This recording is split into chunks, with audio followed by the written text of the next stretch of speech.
به نام خداوند بخشنده مهربان. السلام علیکم و رحمت الله و برکاته.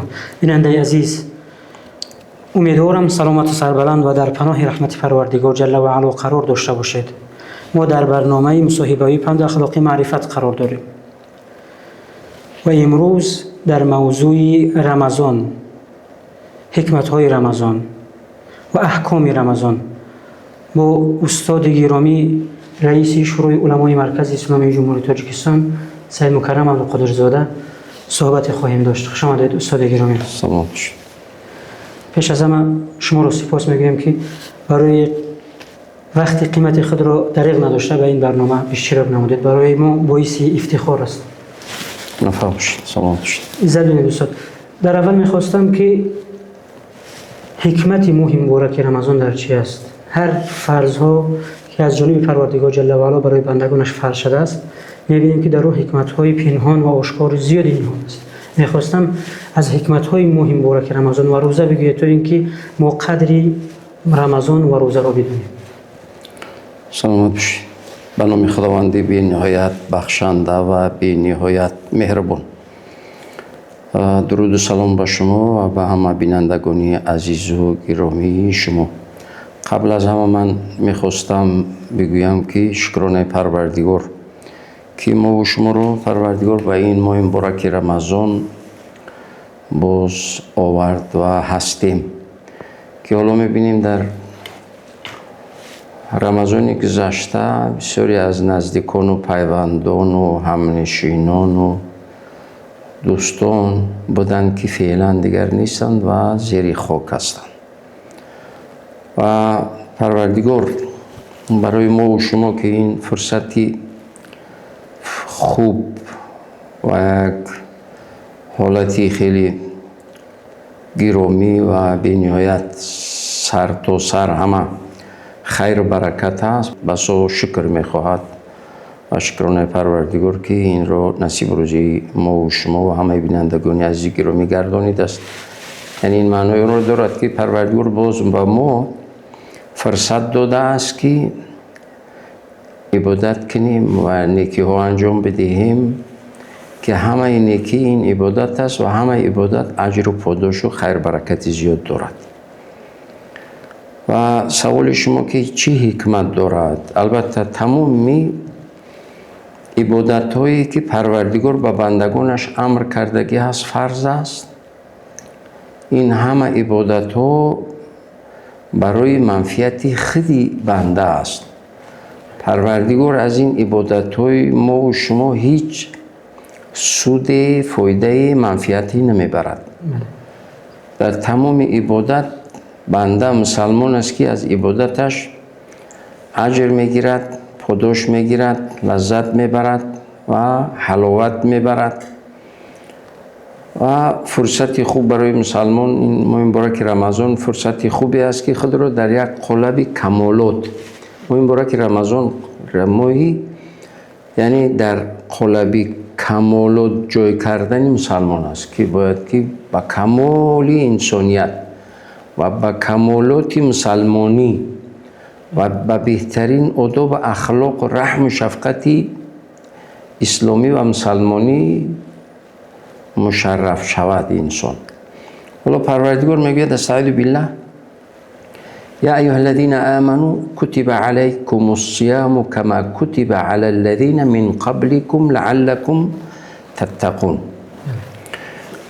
پروردگار اینجا آشکار و روشن میگوید که ای مسلمانان، ای اون کسانی که شما ایمان دارید، همچنانی که برای شما ما ماه مبارک رمضان رو فرض گردانیدیم، امر کردیم، بر امتانی قبل از شما این ماه مبارک رمضان رو چکار کرده بدیم؟ فرض گردانیده بدیم که اونا هم روزه گرفتن. چرا پروردگار امتهای گذشته رو ذکر میکند که همچنانی که برای شما امر کردیم به امتانی گذشته امر کردیم؟ این حکمتش در آن است که پروردگار ما رو گوشزد میکند، آگاه میکند که شما روزه رو بدارید، این از توان شما بیرون نیست. روزه داشتن در توان شما هست، همچنانی که امتان گذشته این روزه رو گرفتن به عزت و سعادت دنیا و آخرت رسیدن و صحتی و سلامتیشون برقرار شد و رحم و شفقت در قلبشون جای شد. اگر هر مسلمانی ماه مبارک رمضان رو به خاطر خدا و به امید حاصل کردن اجر و پاداش روزگی پروردگار و این تشنگی و گرسنگی که ساعتهای محدود یعنی صبر میکند، این معنی را دارد که روزگی پروردگارش رو به دست میارد. و همچنین که امتانی گذشته قبل از امتی اسلامی دیگر امتانی گذشته هم با این روزهشون به کمالات رسیدن، به سعادت رسیدن، به سلامتی رسیدن، به رحم شفقت رسیدن و در قلبشون رحم به وجود آمد. یکی از حکمت‌های ماه مبارک رمضان در عمل احساسی یعنی چیز گرسنگی و تشنگی رو چشیدن که گرسنگی و تشنگی چقدر اذیت دارد، چقدر مشقت و مشکلی دارد و باید مسلمان یعنی وقتی که گرسنگی رو که حس کرد با نیازمند و نادار و کمبزاعت و یتیم و بیچاره و بینوا رحم میکند. استاد گرامی، شما خوب ذکر کردید که سلامتی به انسان میارد. در حقیقت میبینیم طب هم اثبات کرد که بسیاری از بیماری ها هستند که تنها با گرسنگی توبت میشن. بیماری های خطرناک از جمله سرطان. در یک مقاله علمی خواندم که میگوید همین روزه داشتن، آنها روزه رو نمیدونن اما گرسنه ایستادن و تشنه ایستادن همین بیماری رو علاج میکند اگر در یک سطح معینی باشد. پس میبینیم که امروز علمی طب خود اثبات کرده است که روزه انسان را سالم و بردم و از بسیاری از بیماری ها دور میکند. یعنی این معجزه اون رو دارد که حتی ابن سینا رحمت الله علیه گفتگی است که بیماری سرطان رو با گرسنگی یا با روزه می توانید معالجه کنید و تجربه و حیات و زندگی هم اثبات کردگی است که هر انسانی که کم خوراک است خیلی سالم و بردم زندگی میکند و هر انسانی که پرخور است خیلی با بیماری‌های خطرناک مبتلا و گرفتار می شود. برای همین مسلمان باید درک کند که این کاری روزه رو که میگیرد این روزه نه تنها برایش اجر و پاداش روزگی پروردگار و سعادتش در دنیا و آخرت تنها است، بلکه باید اعتقاد داشته باشد که پروردگار هم هر عبادتی رو که امرم کرد و منفعت خودم هست. حالا هم اجرم روزگی پروردگارم به دست میارم، هم سلامتی هم برقرار می شود. هزارها میلیون ها انسان ها شهید داریم از مسلمان ها که شهیدی میدهند که در رمضان خیلی هم روحمون هم فکر و اندیشه و عقلمون هم جسممون قوی می شود یا اینکه چی می شود؟ سالم می شود. یکی از حکمتایی که این روزه هست، حکمت روزه پروردگار چی میگوید؟ میگوید که ایها الذین آمنوا کتب علیکم الصیام کما کتب علی الذین من قبلکم لعلکم تتقون. حالا در برابر گفتیم که اجر و پاداش خیر برکت یعنی انسان رو پرهیزگار میکند، انسان رو یعنی اندیشه انسان رو، فکر انسان رو، حتی عقیده انسان رو، جسم انسان رو، روح انسان رو پاک میکند. حالا یکی از حکمت‌های اساسی ماه مبارک رمضان پرهیزگار شدن. برای شما میگه پرهیزگاری رو میاره. پرهیزگاری یعنی چی؟ پرهیزگاری یعنی خیرخواهی و نکوکاری. سلام باشید. انسانی خیرخواه و نکوکار کی است؟ پرهیزگار است. سلامت باشید. میخواستم که ماه مبارک رمضان رو با قرآن چی نسبتی هست؟ ماه مبارک رمضان با قرآن، یعنی قرآن در ماه مبارک رمضان نازل شدگی هست. هر جایی که قرآن باشه در اونجا خیر برکت پروردگاری هست. ولی ببینید برین رمضان اگر هر نیکی اگر از یک تا 10 اجر داشته باشد، در ماه مبارک رمضان از 10 شروع میشه تا چند صد برابر زیاد. به خاطر چی؟ به خاطر که در این ماه مبارک رمضان قرآن نازل شدگی است. حتی ما شب قدر داریم که پروردگار خود میگوید که استعیذ بالله لیلة القدر خیر من 1000 شهر. شب قدر برتر از 1000 ماه است. ولی 1000 ماه را حساب شماری کنیم قریب که 83 سال و 4 ماه می شود.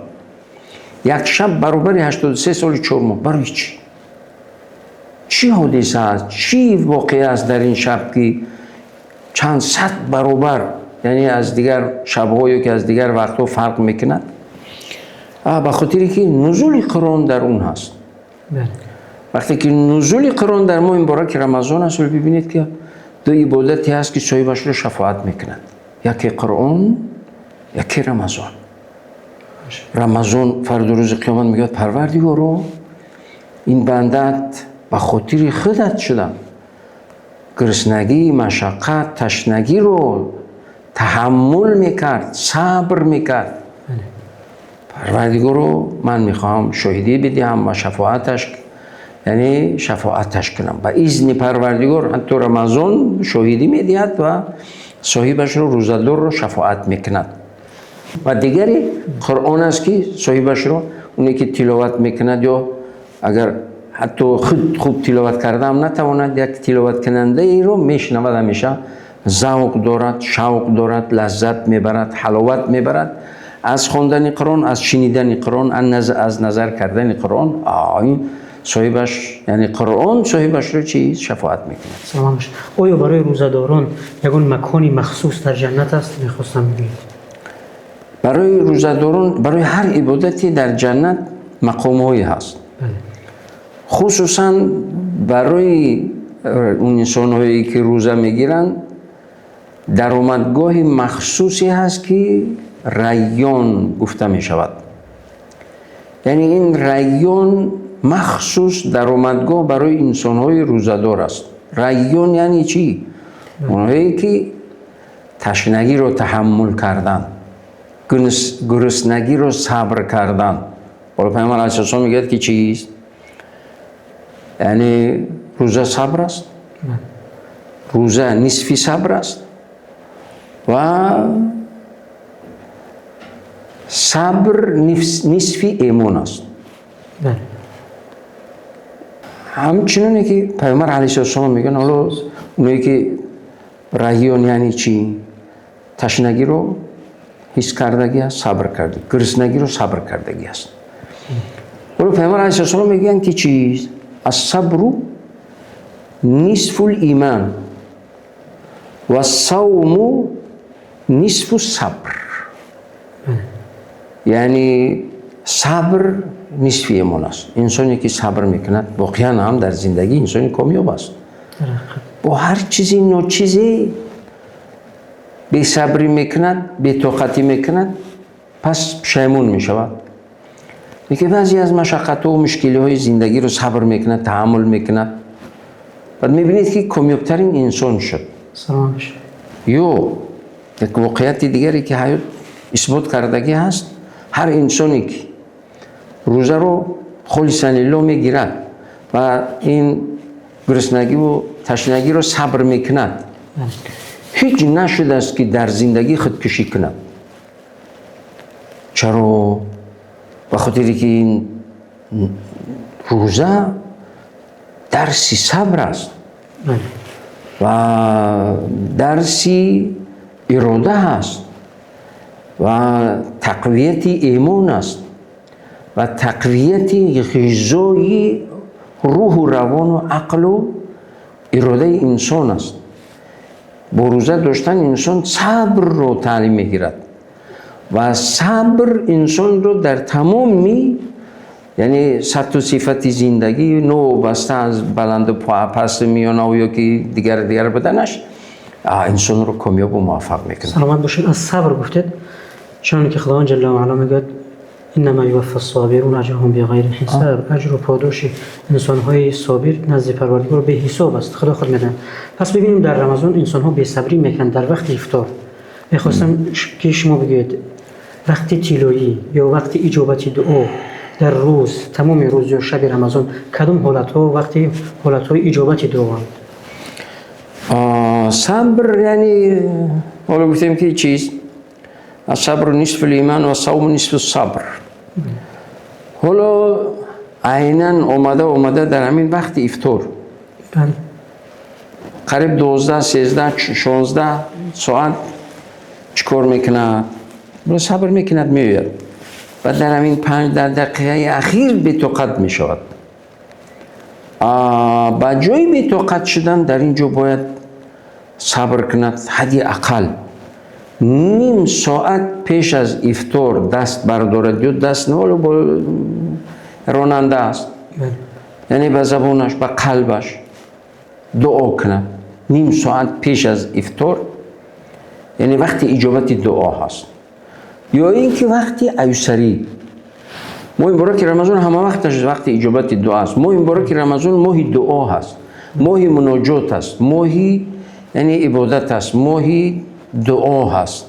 لیکن خصوصا وقتی افطار و وقتی چیز قبل از ایسری خوردن یا که وقتی ایسری خوردن قبل از صبح صادق، در اونجا هم فرصت رو بسیار باید مسلمان غنیمت بداند دعا کند، چرا که دعا مغز عبادت است. بسیاری چیزایی که با معالجه و با دستگیری و با نصیحت و با کمک و با دووده و با سعی و تلاش نمی شود، با دعا می شود. خداوند عزوجل خود گفتگی است که ادعونی استجب لکم، شما دعا کنین من اجابت کنم. از شما میخواستم این آیت را پررتر از اول تا آخر برای بینندگان ما توضیح میدید. الله سبحانه و تعالی میفرماید که استعذ بالله و اذا سألك عبادي عني فإني قريب اجيب دعوة الداعي اذا دعاني، اجيب دعوة الداعي اذا دعاني.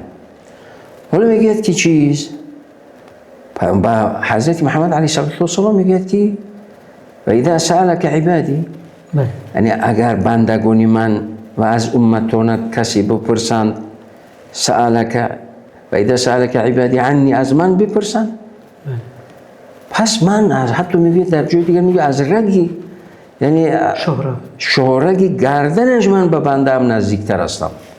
هر دعایی میکند من قبول میکنم. لیکن بسیاری ها میبینن میگن نه دعا کردم قبول نشد. پروردگار هیچ ممکن نیست دعا رو قبول نکند، لیکن پروردگار بهتر میداند کی قبول کند، در کجا قبول کند، چگونه قبول کند. حالا بعد چیزی را انسان طلب میکند که به ضرر عیناً در همین وقت به ضرر اون انسان است، یا مغرورش میکند یا ضررش میکند یا متکبرش میکند، ضررش میکند. برای همین پروردگار قبول میکند. اگر رفت در این دنیا هم قبول نکرد، در روز قیامت پروردگار میگه بنده هم چنین و چنین و چنان و چنان و چنان دعا کرده بدی. میگه پروردگار دعا کرده بدم لیکن اجابت نکرده بدی. میگه هیچ کدومش اجابت نکردم. میگه نه فلان اجابت کردی لیکن اکثریتش اجابت نکردی. تمام. پروردگار میگه که من برای این اگر در اونجا میدادم مغرورت میکرد، ضررت میکرد.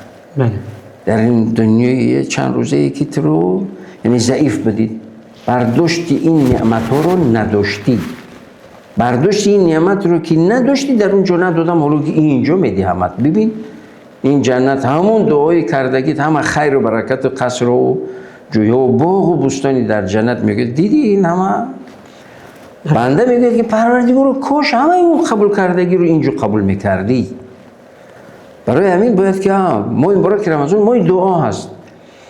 هنگام افطار و هنگام ایسری پیش از صبح صادق وقت اجابت دعا هست. حالا متاسفانه بعضی هم درک نمیروند. وقتی افطار شدگی است دست میبردارن و دعا میکنن، 10 دقیقه وقت میگذرانه. این مکروه است. تو وقتی افطار، همون دقیقه ای که وقتی افطار اومد باید که همون دقیقه باید چیکار کنن؟ افطار کنند. لیکن هیچ نشد که دیگه 10 دقیقه یا 15 دقیقه دست بردارن دعا کنند. یعنی پیش از وقت پیش از افطار، پیش از وقت رو فرض کردیم وقتی افطار اگر ساعتی چند است؟ روزی دیومی رمضان ماه روزی پنجشنبه. خب ساعت 18 و 14. 18 و 14.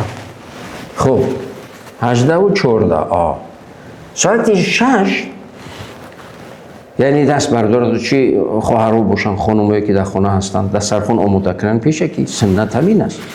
هرچی که دارد به قدر توانش دسترخوان پیشکی آماده کند، گرد دسترخوان بشیند، همه طعام در اونجا هست.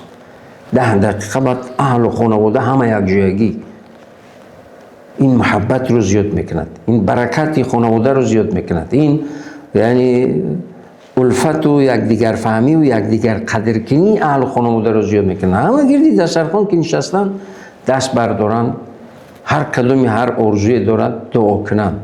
10 دقیقه نیم ساعت برای همین خانم‌ها خوب میشه در که در خانه یک نیم ساعت پیش از افطار دسترخوان همه آماده، خوراک‌ها آماده باشد و گردی دسترخوان نشستن دعا کنن. بلکه نیم ساعت هم که نشد 15 دقیقه حداقل بشینن دعا کنن. دعا قبول است. خداوند عزوجل حتی با ملائکه هایش دسترخوان روزدار رو نشان میدهد، میگوید که ملائکه ها این مخلوقی معصومی من ببینید گرسنگی بندگانش رو نشان میدهد، طعام های در دسترخوان نشان میدهد. بعد میگوید اینو رو چی منع کرده است که اینو نمیخورند؟ تو این اندازه تشنه و گرسنه هستند لیکن نمیخورند. ببینید بندگان من رو. چرا به ملائکه این میگویند؟ واقعی که در اصل پیدایش انسان ملائکه اعتراض کردند که پروردگار انسان رو خلق میکنی که خونی ناحق میریزاند، دیگر میکند. ما همه عبادت تسبیحت میگوییم، حمدت میگوییم، ثنایت میگوییم. یعنی اعتراض که حقوق نداشتن لیکن یک فکر پیشنهاد کردن با پروردگار که ولی این بنده این میکند دیگر میکند. برای همین خیلی مهم است. ولی که ایسری هم که دسترخوان گردی دسترخوان یکی از سنت ها، یکی از اموری که خیر برکت و محبت و برادری و الفت بین اهل خانواده میارد. در رمضان خصوصا باید که گردی دسترخوان یک جای چه افطار باشد چه ایسری خوردن باشد یک جای باشن و دعا کنن، انشالله دعایشون حتمی قبول میشه. برکت انسان گرامی، این برنامه خود برنامه رمضانی است. میدونیم شخصانی رو که میگن ما سحر خوراک نمیکنیم، یعنی با خوراک روزه خود رو شروع نمیکنیم، یعنی وقتی شب خواب میکنن در نماز بامداد شاید برخیزن اما یعنی هیچ چیزی نمیخورن تا اینکه روزه خود رو شروع کنن. این چی ضرر دارد یا جایز است که در سحر هیچ چیز نخورده روزه خود را نیت کرده دوام دهند؟ مسئله اولو پیامبر علیه السلام میگویند که روزه ما از روزه امتانی قبل از ما در ایسر خیری فرق میکند قبل از صبح صادق. ولی این روزه فرقیت روزه مسلمان یا که امت اسلامی از امتهای پیشینه فرقش در همین ایسر خیریش است. پیامبر در جای دیگر میگه که یکی از سنت های ماه مبارک رمضان سری محل اولی وقت افطار کردن و تا آخری وقت چیزی تناول کردن. اگر یک پیاله نیم پیاله آب هم باشه حتمی در اون برکت است. چرا که پیامبر اساسا میگه که تسحروا فان فی السحور برکتا، شما ایسری بخیزید که در ایسری خیستن چی دارد؟ برکت دارد، برکت خاص دارد. یعنی در عموم اگر بگوییم هر لحظه این ماه مبارک رمضان، هر ثانیه‌اش، هر دقیقه‌اش، هر ساعت روز و شبش از دیگر وقت‌ها فرق می‌کند. مسلمان باید غنیمت بداند. حالا ایسر خیری رو اگر خوراک هم که نخوره، حالا اگر مبادا نخورد، این هم بدونند با معلوماتی بینندگانی از گرامی مبادا اگر بیدار نشدن روزه رو دوام نیت میکنن دوام میدین روزهشون درست است لیکن از ثواب محروم میمونن. ولی اونی که قصدن میگن من شری نمیخورم تا اون شب خوردم بس است، از یک ثواب از یک برکت بزرگی محروم میکند خود رو. برای همین هم میخیزد بسم الله میگوید، یک چیزی یک پیاله آب هم باشد یا که نیم یک پیاله شوربه هست مینوشد یا که دیگر هر چیو میخورد یا نمیخورد، لیکن خستنی همون وقت و دعا کردن در اون وقتی اجابت دعاست و خیر برکتی زیاد دارد. سلامت باشید. خب استاد گرامی، می‌بینیم که مادران و خواهران زیادتر در آشپزخانه یا در آشخانه یمنخانه همه وقت از سحر تا بیگاه مشغولند و می‌بینیم بعضی حالت‌ها که به عبادت هم نمی‌رسند. شما چی گفتنی دارید؟ به همه خواهرای عزیز و مادرای عزیز توصیه اسلامی این است که حتی اگر همون هنگام پخت پز شرط نیست که دست بردارد و دعا کنه. پخت پز دارد تسبیح بگوید، تهلیل بگوید، صلوات بگوید، استغفار بگوید. یعنی برای عبادت است همین. این همه عبادت است. حالا پخت پز یکی برای چیز پخت پز میکند برای روزه‌دار و اهل خانواده‌اش. او خود در عبادت است. اجر دارد، ثواب دارد. تمام میپزد، چای دم میکند یا که دیگر میکند، حتی خانه میروبد، دسترخوان میپرتوید، میورد، میرود، میآید. هر قدمش عبادت است. برای خواهر و مادری که خدمت میکنند در خانه، برای تمام یا دیگر. حتی ببینید که روزه‌داری نزی روزه‌داری اگر کودکای اهل خانواده خوراک میخورند در روز، خود نانشته باشد، خود نصف روزی باشد، یا مهمونی مسافری دارد، مهمونی که مسافر است برای اون خوراک تقدیم کردن یکی از واجبات دینی مسلمان است. رمضان هم باشد اگر از 120 کیلومتر دور اومده است، 150-200 کیلومتر اومده است، روزه نیت نکرده است، مسافر است. او تقدیم یعنی خوراک تقدیم کردن برای اون عبادت است. حالا هنگام خوردن همون روزاخر یا که مسافر یا بیمار که در خانه بیمار است، روزه گرفتنش ممکن نیست، در حضور روزه‌دار خوردن اون روزاخر معذور، چون که عذر دارد، چی مسافر چی بیمار، ملائکه میان میشینند برای این روزه‌دار طلب رحمت و مغفرت، خیر و برکت، یعنی بخشش گناهش و عزت و سعادت و برکتش در دنیا و آخرت تا خوردن اونو پروردگار برای، یعنی به امر پروردگار این ملائکه در حق روزه‌دار و یعنی ملائکه دعای خیر برکت میگویند. برای همین باید که مسلمان از همه لحظه این ماه مبارک رمضان باید که استفاده کند، غنیمت بداند و یعنی چیز پس باید که خوب یعنی با عمقی یا این که بگوییم که با کمالی آداب و اخلاق و اخلاص اعتقاد یعنی این ماه مبارک رمضان را غنیمت بداند و خود را در یک قالب کمالاتی مسلمانی و انسانی جای کند. چرا که پیامبر علیه السلام میگن که الرحمون یرحمهم الرحمن، همین رمضان به خاطر رحم است. دانشمند میگوید که میخوای بدونی که چقدر پروردگار نسبت رحم دارد، پروردگارت نسبت چقدر رحم دارد، ببین که نسبت دیگران چقدر رحم داری. ولی رمضان به خاطری است که در قلب انسان رحم شفقت نسبتی یتیم و بیچاره و بینوا و معیوب و بیمار و دیگر ضعیف و ناتوان مظلوم یعنی رحم داشته باشد. در نتیجه این به کمالات میرسد و سبب عزت و سعادت دنیا و آخرت براش میشود. یکی از دیگر حکمت‌های رمضان را میگفتید. حکمت‌های زیادی دارد. ماه مبارک رمضان بس حکمت‌های زیادی دارد. حالا حکمتش سلامتی، حکمتش یعنی چیست؟ حالا همین که گرسنگی، وقتی انسان حس میکند گرسنگی چی هست، حتی قبل از این برای سلامتیش وقتی که انسان گرسنه میموند ساعت‌های محدود، همون چربی‌های زیادتی که در روده و نمیدونم که هر عضوی داخلی که هست بدن میجبد میگیرد، بدن یعنی پاک میکند، سالم میکند، بدن سالم میشود. حالا نسبت یتیم و بیچاره و بینوا و نادار و کمبیزاعت اینا رحمش میآید. چرا؟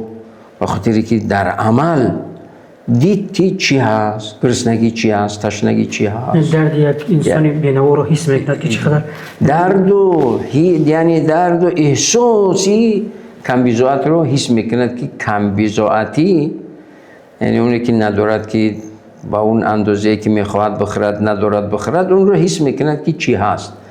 در نتیجه برایش پروردگار وقتی که این همه رو حس کی کرد، حالا در صحیح بودن این حدیث یعنی اختلاف علما هم هست، میگه اولها رحمت و اوسطها مغفرت و آخرها عتق من النیران، یعنی اولش رحمت است، وسطش مغفرت است، آخرش رهایی از آتش جهنم.